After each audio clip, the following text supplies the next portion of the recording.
Hi, everybody. This is Steve Hodgson checking in again on July 27th, 2022. And tonight we're going to talk about a note that I just created on a seller finance contract and see where that leads us in discussion. So,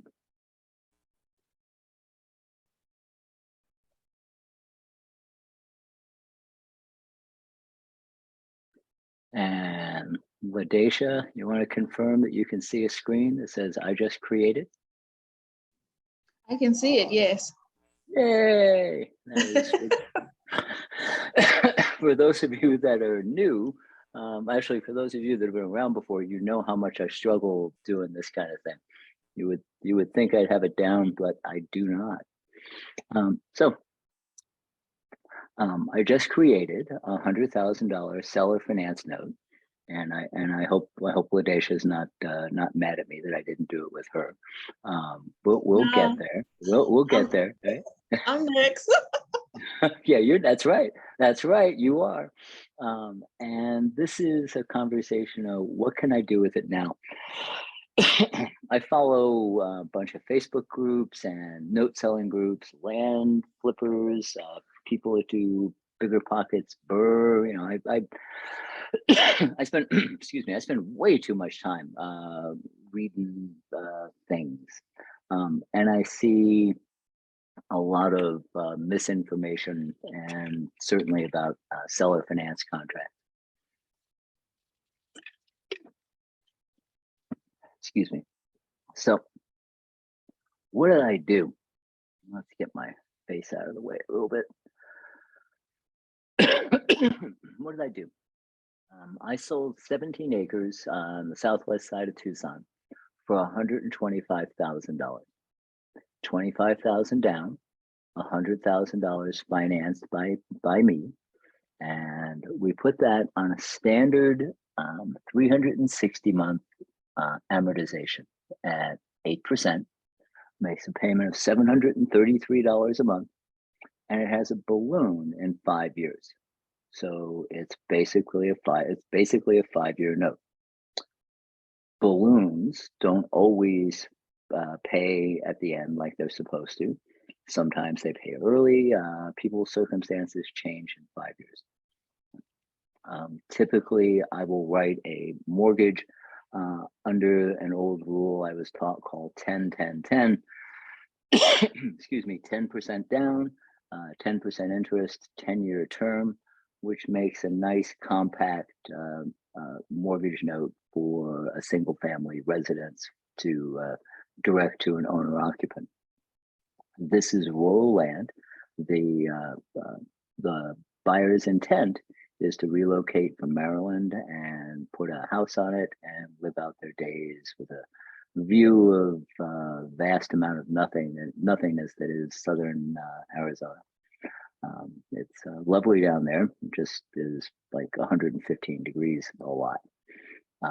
So anyways, this is an amortization cash flow chart from that's used commonly in the business. Excuse me. Everything I'm using is generated from a handheld calculator app that I bought from In-A-Day Development. They're pretty much the standard for this. People use 11Bs. They use all kinds of other financial calculators. Frankly, I only know how to use like 5 buttons and sometimes the future cash flow button. It's not particularly hard. We'll pop that up for those of you that haven't seen one before. So here it is. I've got this note. This is pretty good. 8% for 5 years. This is just fine. At the end of the 5 years, there will still be $95,000 owing, which is why I stretched the term as much as I could, because I'm thinking about selling the first 5 years. So what's inside here? I had a local partner who located, got the property purchased, has been managing the whole process, et cetera, and for that, he received $30,000 from the sale, and I got the note.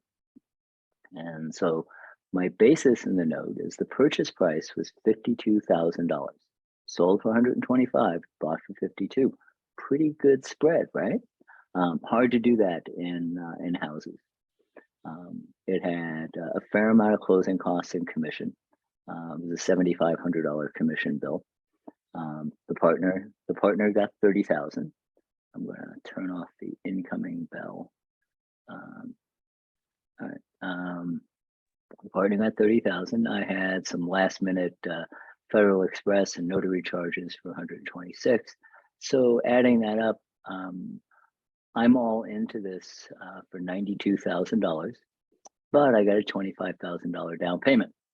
So that brings my total basis to $67,464 for a $100,000 note. Not like fantastic, but pretty good. So this is the ad with 17 acres of peace and quiet. It borders right up against state land, which means you won't have any neighbors on the backside of you forever. It's actually 4 parcels that each of them could have its own building on. So they could take this and make it into 4 4-acre homesteads if they chose. Or you can, if you really like being alone, and that's what this is being alone. Although there is a neighbor, if you look in the distance on that picture, there are some neighbors pretty much right across the street. It's not in it's on a major road. You see down here in the picture, it's okay. I'm okay with this as a property if I have to repossess it. I know it'll sell again. It took a couple months to sell the first time. So the first thing we need to pay attention to is investment to value. So this is part of your paying attention to what can happen if I go wrong. So my all-in was 67,000, but there was somebody willing to sell it for 53,000. So that tells you what the bargain price is. My goodness, you can go from 53,000 to 100,000. Apparently, with marketing. This was the property needed a little deed work to clean up, and the listing is there. That's 67 20 30 40 50 South Avalon in Tucson. A lot of the transactions I buy don't even have a street address. They have no known address. They're just pictures from space that says it's this little square here. But you can see here there's civilization around here, so it tells me that there's possibility. So if I hold the note to full term, my purchase price at 67,000, I'm going to get 360 payments of 733 if we never called the balloon due, if something happened. That turns into a 12.75% yield. Again, okay, not crazy good, but again, I think it's a pretty safe investment, as we'll see going forward. Again, balloons don't always pay off, and I'm greedy. I don't like 12 3/4. I like better, right? Because I had to do a little work.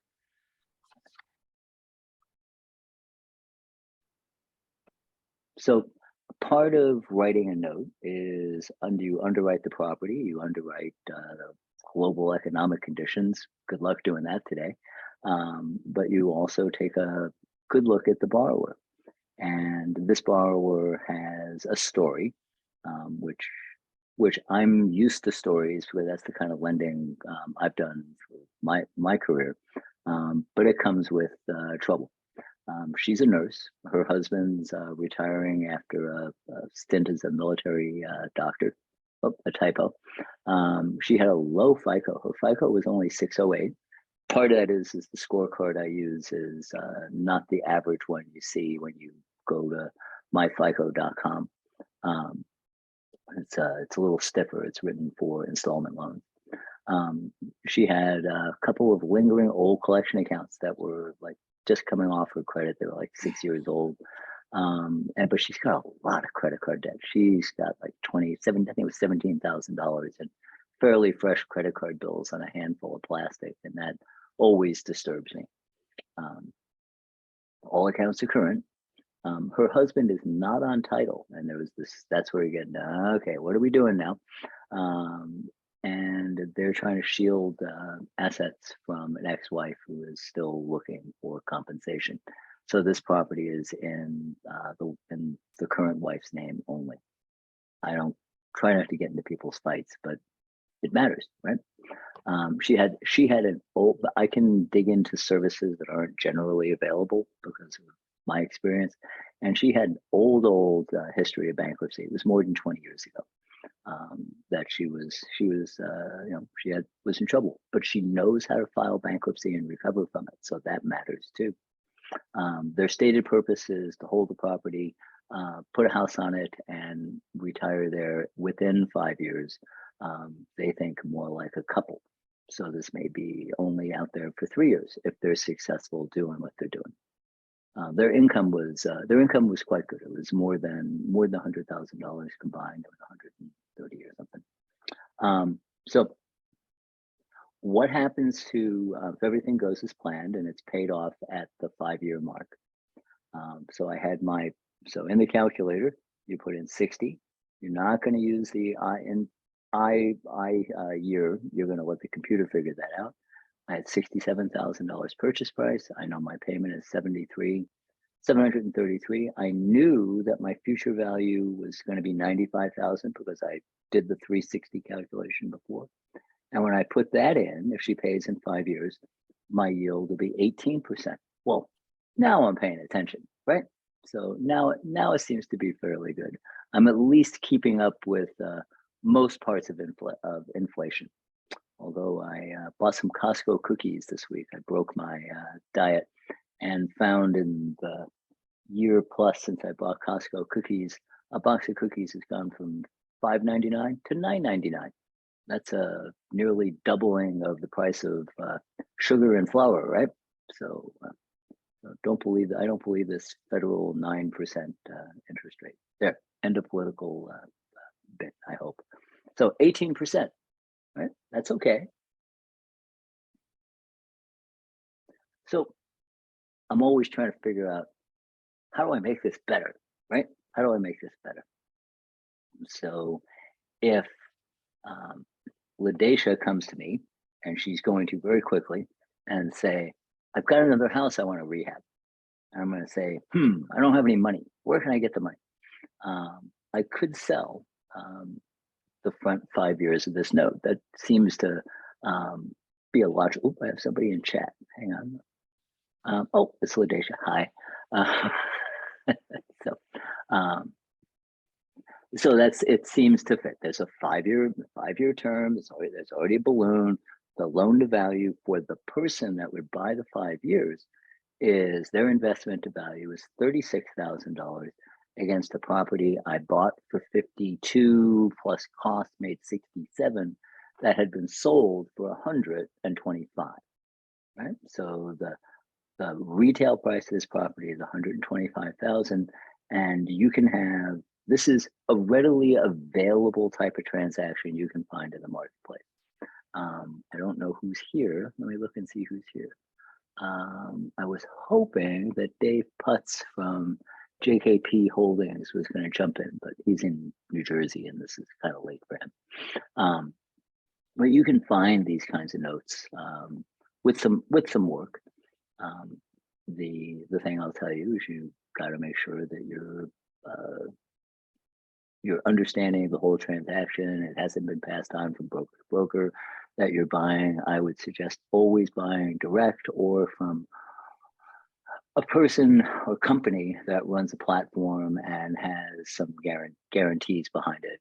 PaperStack, JKP Holdings. I would cross a big red X over anything in the state of Texas. Any of the people coming out of there, except Tom Henderson, have seemed to rub me the wrong way. But anyway, so I could sell this and I'd get $36,000. Why would I do that? It's an 18% yield. Why would I do that? Because I can turn around and I can give this money to LaDacia.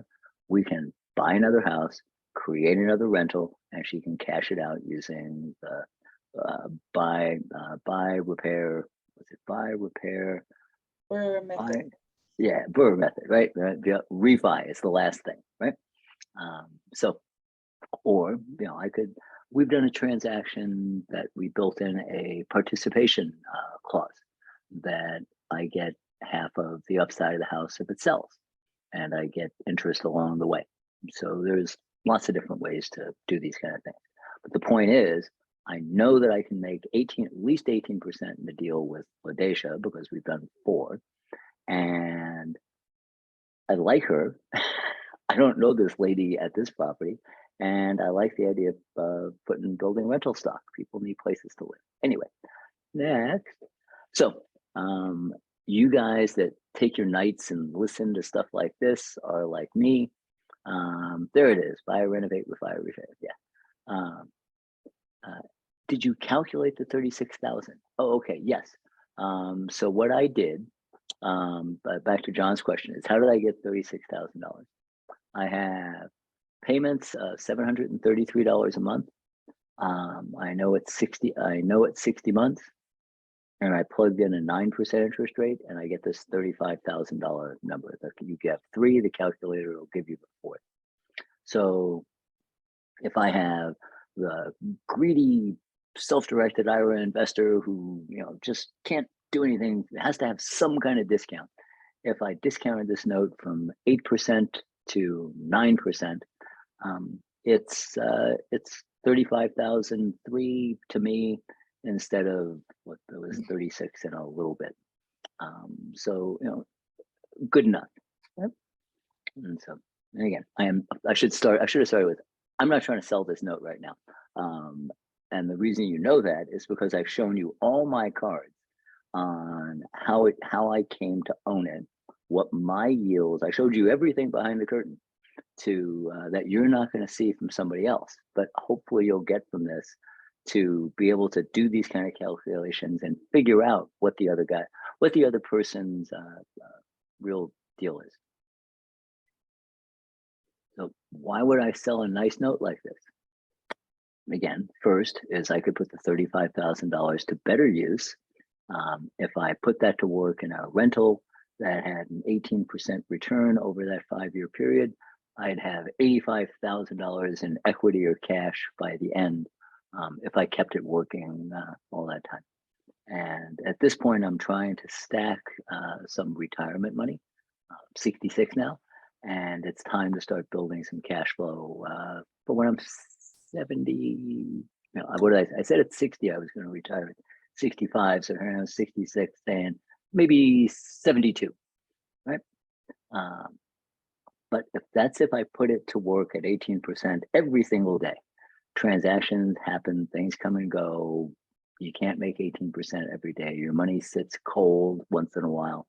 But if I only turn 35 into 60,000, that would still be 11%. But it's a lot of work versus keeping the note in the first place, right? So, but like I said, I'm getting better at keeping my money working. That said, I've got money in a couple of, I just thought about LaDacia. Just thinking about it, I found another little stack of money. Let's go get 2 houses. I was like, oh yeah, I forgot about that. So coming down toward the end, the thing people out there talking about is, never talk about is, well, what could go wrong, right? What could go wrong? If it goes right, I get $35,000 up front. I get $95,000 in 5 years. So I get a total of $130,000 on a $67,000 investment. I double my money. Fantastic. I'm a genius.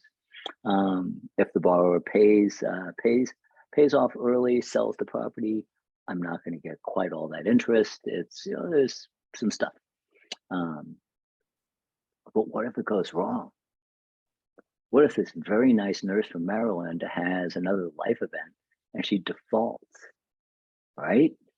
I've got 3 defaults, 4 in the pool right now.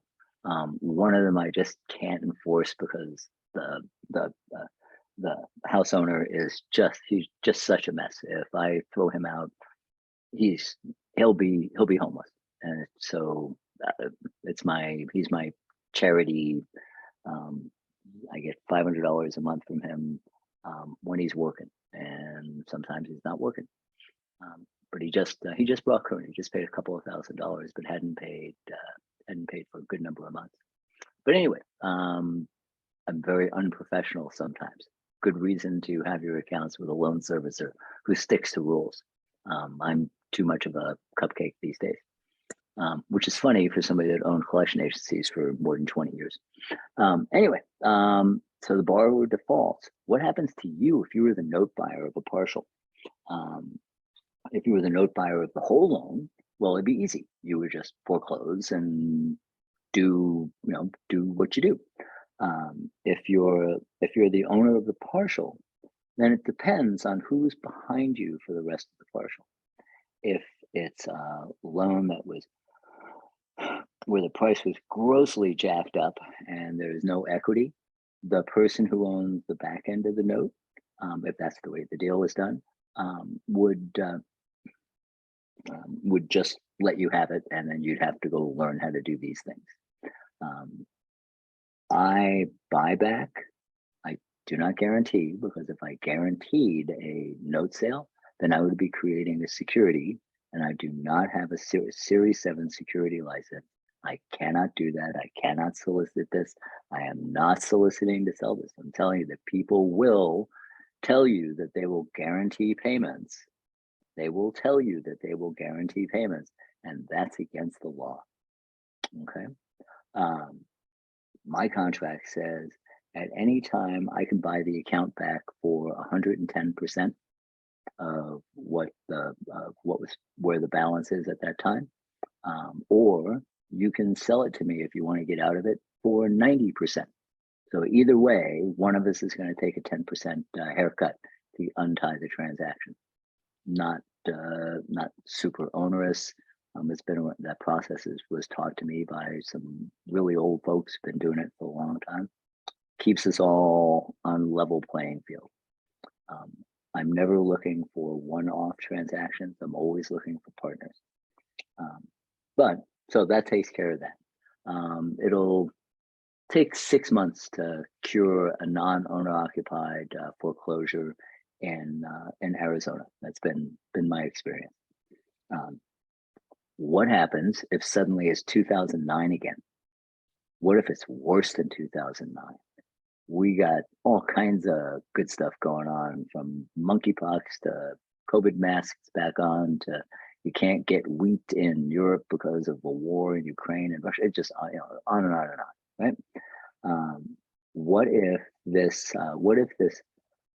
property that was sold for 125,000 suddenly drops down to being worth less than you paid for it, right? What happens? Well,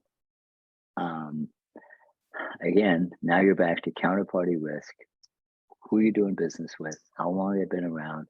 What did they do in 2009? From 2009 to 2016, I fed a commercial real estate project instead of getting a paycheck.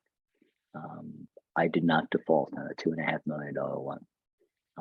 From having been a bill collector since 1980, there was no way I was not going to pay my bills if I was in any way possible. But we did have this crazy thing where lots and lots of properties were underwater. This property doesn't seem to be that way. Again, it's a 5-year, if everything goes right, it's a 5-year play. It's not a 30-year play. Would I sit on it for 30 years? In 30 years, at some point, things are going to come back, right? And there's all kinds of different ways you can do that. If this was somebody's first foray into note investing, I'd say probably don't get into note investing. John asked another question. Is there water power? there is power at the street, and there's a paved road, which is another big deal in that part of Arizona. Oh my goodness, it's a 2-lane paved road. Yay. There's a lot of dirt things down there they call roads. It does not have water. You're going to have to bring water or drill a well. We didn't guarantee anything like that when we sold this. You can go out and figure out that kind of stuff yourself. There's lots of companies that'll do that. I do know you have to go pretty deep to drill a well. I know somebody, my son's got a friend in Tucson. My son just moved to Tucson, who has this big, beautiful house on the edge of nowhere, just on the edge of nowhere. And you can see forever. And that's what they like. That's what they like. And yeah, they've got a very deep well, a bunch of solar panels, even though there's electricity there, and a septic system. And I used to be afraid of septic systems because I was a city kid. Septic is a marvelously well done methodology of clearing waste. So that's what could go wrong. I think I'm good with this as if to hold it forever, absent an apocalypse. And if there's an apocalypse, there's an apocalypse. You know, this one isn't going to be the thing that puts me out on the curb. So anyway, that's the note that I created. So what are the other things I can do? I can sell the whole note. What's it worth? That's up to you. What's the market going to tell me? The market's going to tell me 85% after a couple of payments. I don't know if that's 3 or 6 or 12. The market's going to tell me that I could get $85,000 for this loan if I wanted to sell the whole thing. I don't, right? You could also don't have to sell the whole 5 years. You could buy or sell 2 years. You could buy or sell half of the monthly payments and have a loan servicer split 2 checks for you every month. That's a common thing, and that's a really good way to make sure that your counterparty, the seller, is in with you. They're riding along, getting half of that payment every month. You know, you may pay a little bit up for that, but that's a great first place to start. I could simply pledge this note as collateral for an interest-only loan. I could say I've got a $100,000 note. I want to borrow $50,000. I'll pay 10% interest only. And somebody with a self-directed IRA who likes that kind of thing would snap that up in a heartbeat. What's the next thing I'm going to do? I've got it just said to LaDacia, I just remembered there was a little bucket of money. I just had a payoff in my IRA account that's at Quest, and I need to put that back out to use. So John asks, what's the yield investors are looking on raw land? It's the Wild West isn't the right answer. The answer is, it depends. A lot of it depends, I've seen, on the naivete of the buyer. People are rightly spooked by the comings and goings of the stock market and Bitcoin and all that stuff. But still, even though they've gotten clobbered in the stock market, they still think they're entitled to make better yields than the big banks do, right? I don't know why. Well, I do know why. It's we have an average. We in this world, this little world that we're in, have a bit of avarice in us. We like the game. We like keeping score by collecting money. We are been coached that yield is what it's all about. You know, I get lots of 29.9 loans in my day job that go bad. I wouldn't ever do what's in my day job with somebody's retirement account. I would never, ever do subprime unsecured lending. So you want 29.9? I've got thousands of 29.9 accounts. But what I'm suggesting here is, and maybe it comes from sitting in this old age chair that I'm in right now, is protection of capital should be the first thing that we're looking for. Right? If I didn't know that there was a moral to the story, and this is the moral to the story. The moral to the story is protecting the capital first should come ahead of the yield. And again, I am a yield junkie like anybody else. I've got some money out at 30% that I don't think I'm going to see. There's a early story in my YouTube channel where I talk about putting $200,000 in a mansion spec build. That was a 3-year fight to break even.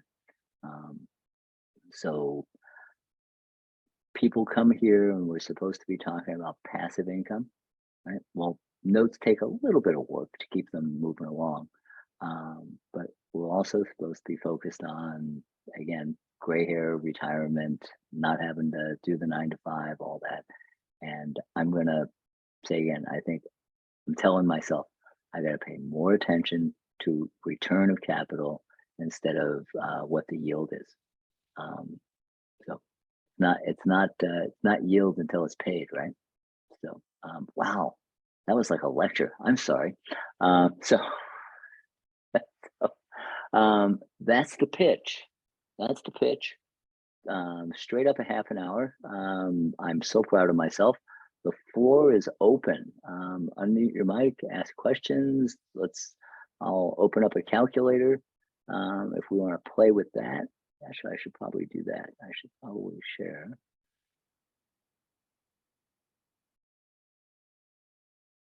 And Ladesha, can you see my calculator?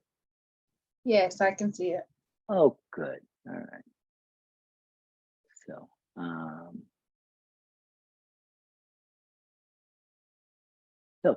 what's anybody got? Otherwise, me and Ladesha are going to talk about those 2 houses that you were making an offer. Yes. He's still not ready just yet, though. All So right. we have a little time. All right. Have you met him? Have you smiled? I have not. No, I did Okay. mail out a letter to him. I'm going to follow up on Monday because both houses he's selling them for 40,000, both for brick homes. And there may be real reason once you get in the door. I know. But I'm with you on the brick building in Alexandria, Louisiana. Yes. Yeah. So no, I'm gonna take my time with this one though. He's not all the way ready. So that's why I said I'm good. We got time. Right. So the I guess the coaching is in person's always better than a phone call. A phone call is always than a letter. You have a magnetic personality, and you have a mission that is attractive to somebody in that's doing what you were doing was running rentals in your neighborhood, and every day he waits is a day that neighborhood doesn't get better. Right. Thank you. Well, I guess my next step is to go to his house. I do have the address, so that's what I'll do next week. With an option to purchase or a right of first refusal letter, you could say, can we get an agreement when you're ready, and can I give you a $100 good faith payment today, and maybe pay you $500 a month that goes toward the purchase price as we move this thing along until you're ready. Would you like $500 a month while you're sorting this out? I can do that. I like the way that sounds. Right. And then so there, So the formal legal phrase is right of first refusal, and that just sure is a mouthful, right? Maybe the better way to say it is, look, I told you my story. I've heard your story. We seem like we're getting along. Just want to make sure that you'll give me first shot when you're ready to sell. If somebody else comes to you, I just would like first shot. And here's a little one page that says, here's your $100, here's your good faith, here's what I'll pay you every month as a deposit, and then you can record that as a lien against the property. Okay. And then what you've done is you're in the way, right? Yeah. Yes. Yeah. We were closing on some acreage, and we're buying it from the heirs of an estate, and the trustee, the lead person, of the siblings, we agreed to a number, $130,000. We're good, we're solid. She tells her siblings, hey, I've got this offer for $130,000. We're going to get moving. And one of the siblings says, wait a minute, we should go out and get a professional appraisal and sell it with a real estate agent and all that stuff. And the deal just evaporated because the person in charge said, well, you go do it. I brought you my answer. So we made a $150,000 offer in that same way, saying, well, we'll give you $150,000. Here's $1,000 deposit, and if you get a better offer, just give us a chance to match it or give us back our money. Right? Simple. Okay. Yeah, yeah. But don't just start. You can start your partnership with him now. Okay. Right? Because if I give him $40,000. The next question you should ask him is, what are you going to do with that money? Well, I'm going to put it in the bank. Well, what's it going to make in the bank? 1%. Oh, I'll give you 7. Well, what are you going to do with the money? I'm going to put it right back into these 2 houses. Wow. Okay. Right. Yeah, I see where you're going. Right. He's suddenly, here's a guy who didn't have any money, certainly didn't have $40,000 in cash. Right. And you say, well, what do we want to, we've been talking, you believe in Alexandria, I believe in Alexandria, you've seen my history, I'm going to put good renters in here, but I got to get paid. But if you're going to just have this money sit there, I'll give you better than any bank you're going to get in town, secured by both of these properties.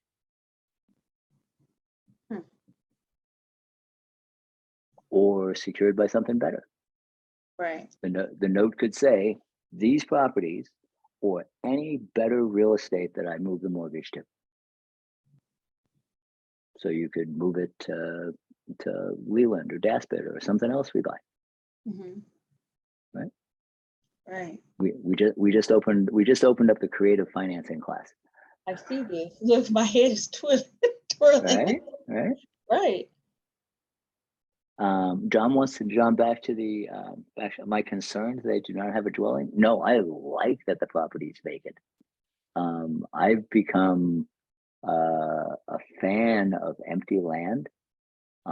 It never has any problems, right? There's nobody to evict. There's nothing to do. I sold as part of the 5 properties I've sold to Dacia. 2 of them are blank lots, right? And we haven't had a problem with either of those. Yeah. Right. We're talking. We got to get back talking to Ms. Williams at the city attorney's office. We sure should be buying more adjudicated property than this. Actually, I'm already on it. I emailed her. Look, I'm gonna send those to you. The ones I found, which are way larger lots, and it's right in the same area. But I'm gonna send those to you. Okay. She's already on it. All right. See, I'm getting money coming in, so I gotta go spend it. So yeah.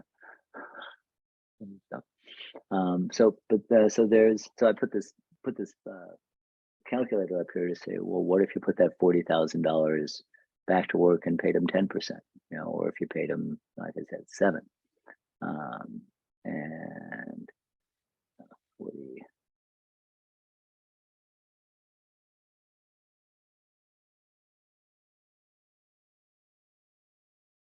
And if you paid them 7% just for a year, Mr. Smith, I just need a year to get these properties turned around, tenanted, and get a rent check in, and then I'll pay you back your 40,000. In the meantime, I'll give you, you know, $233 a month. What are you going to get? What are you going to get in the bank? What are you going to get in the bank? You're going to get maybe 1.3. That's probably what you get in a check in a savings account now. So he could get 233 from you, or he could get this. 11. Okay. Big difference. Yes. All right. Right. And what's the risk to him? There is none. And what's the value to his community? Right. Improvement. Yeah. Right. Right. He's doing God's work for a minute there, right? Yeah. And then this is where he lives too. Uh-huh. Right. Right. Yeah, so, you know, one less trap house, one less boarded up property, one less you know, crummy front yard, right? Right. Mm-hmm. Yeah. Yep. Another family, a couple of kids in the neighborhood, right? Yes. Yeah. Yes. So see, I'm your evangelist, right? Right. Right. Yeah, and because it's you know, it's there. So the folks that listen to this, you know, and the folks on the call, the world of, you know, doing this with $1 million, $500,000 houses is for institutions.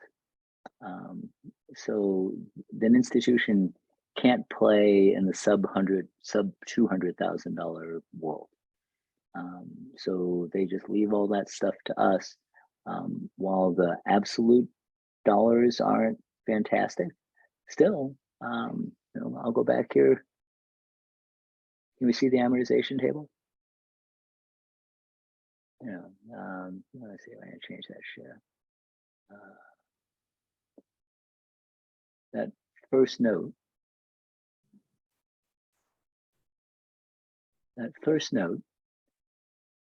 That I plugged in for 360,000. My $67,000 basis over the life of that loan will yield almost $200,000 in interest. That's why there's banks, and because this is what they do times millions. You know, so building in a profit, right? So for LaDacia, to go back to why would I walk away from a note like this to do something with her? So if you had that property, and we'll say it will generate $700 a month in gross rent, is that right? Just to pick a number. Yeah, we just pick a number. 700 is All good. right. All right, and we'll say that the property,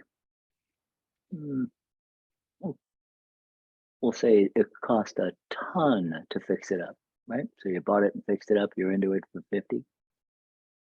Okay. And if you held it for 20 years and you're a young lady and you might do that, and in 20 years, maybe inflation has made that house worth 100,000. So you held it for 20 years, you put in 50,000, collected rent all those years, sold it at the end for 100. You know, 17%. If you did it in 10 years, it's 20%. That's a good number. Right? Yes. If you borrowed that money from Mr. Smith and you only needed 15,000 out of pocket,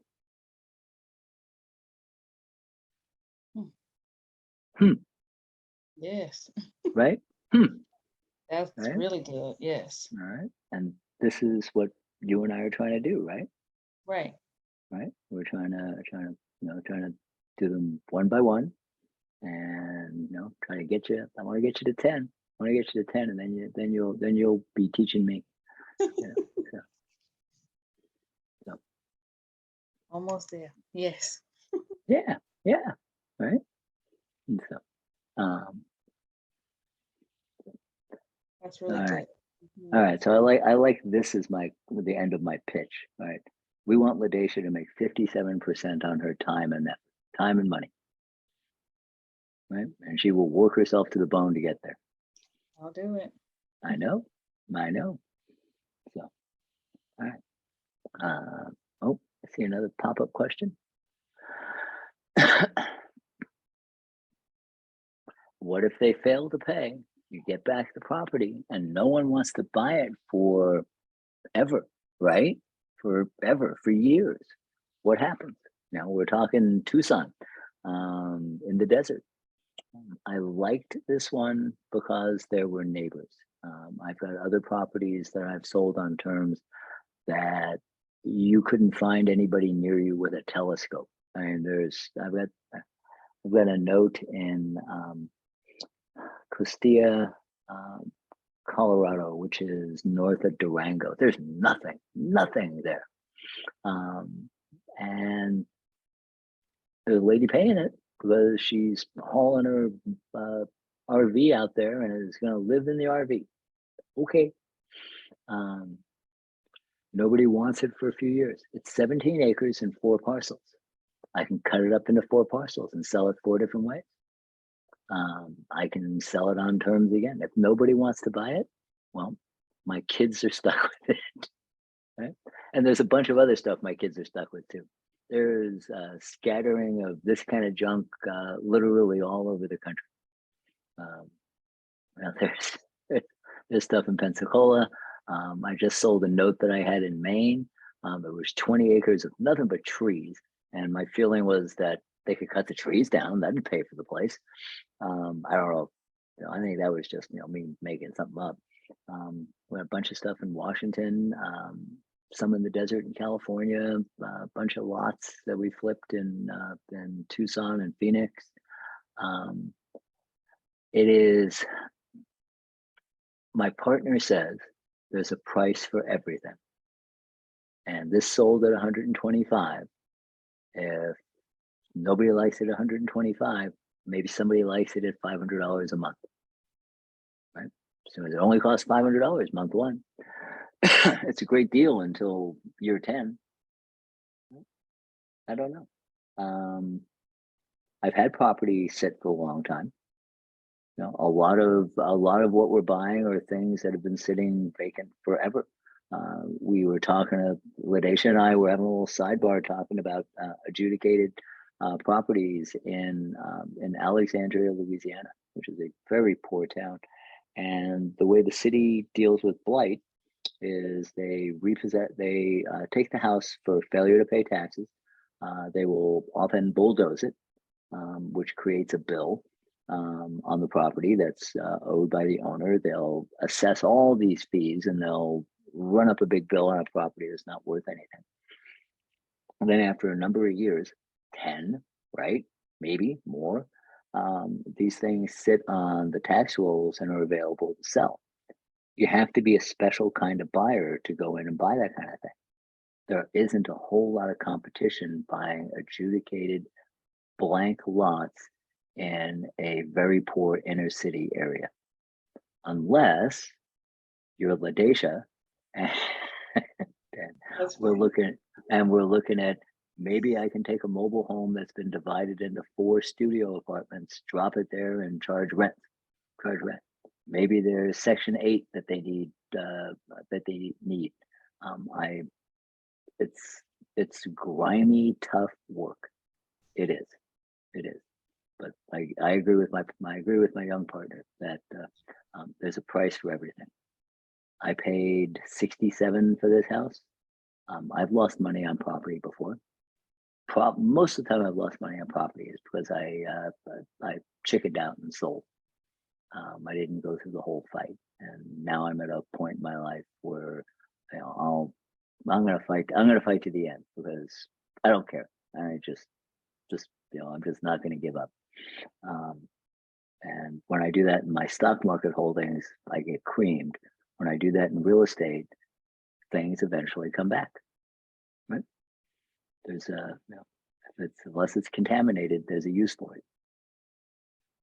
Right. Wow, that was another word lecture. I'm in that kind of mood. Sorry. All right.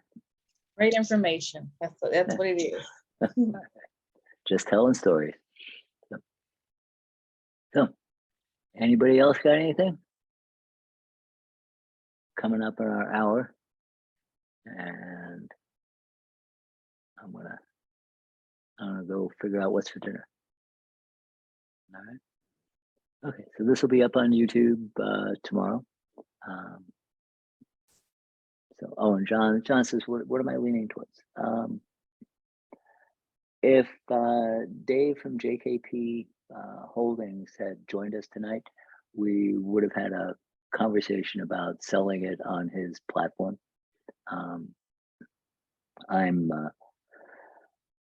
This is the owner of this property is my kid's trust, and I like the idea of managing my children from beyond the grave. So, which is not true, which I shouldn't do anymore. They're too old for me to do anything like this. But I'm just going to collect the payment. I think I'm just going to collect the payments unless something comes up that's a really good idea. We're not in a cash crunch right now. We've got some stuff selling. I've got some friend investors that I pay 9% interest to whenever I need money of substance.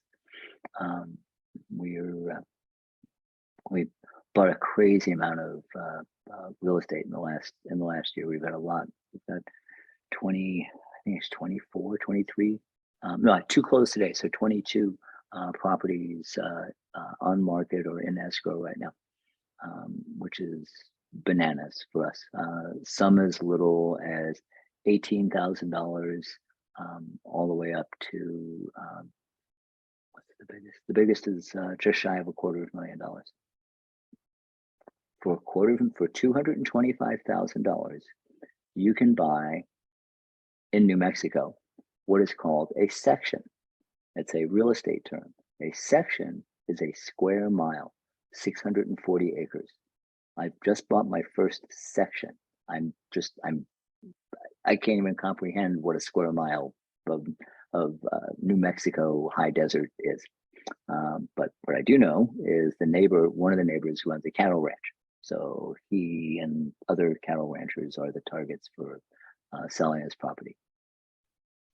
So it's an absurd amount of land for somebody that grew up in New York. That's just, you know, I can't understand it.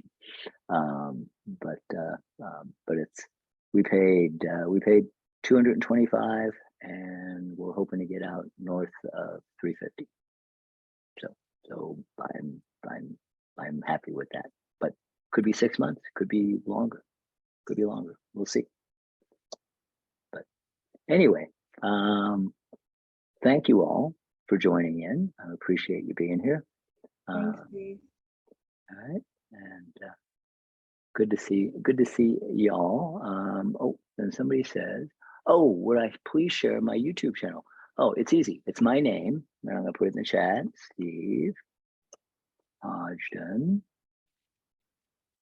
YouTube. I started doing these a couple of years ago just because I'd been to some note sales conferences and was just so mad at the people that were out there just making stuff up to take people's money. And so financelandsales.com. The day job is modernassetmanagement.com. There, I'll put all those there. And if I knew how to, if I knew anything more, I figured out how to put it out on the screen for people to see.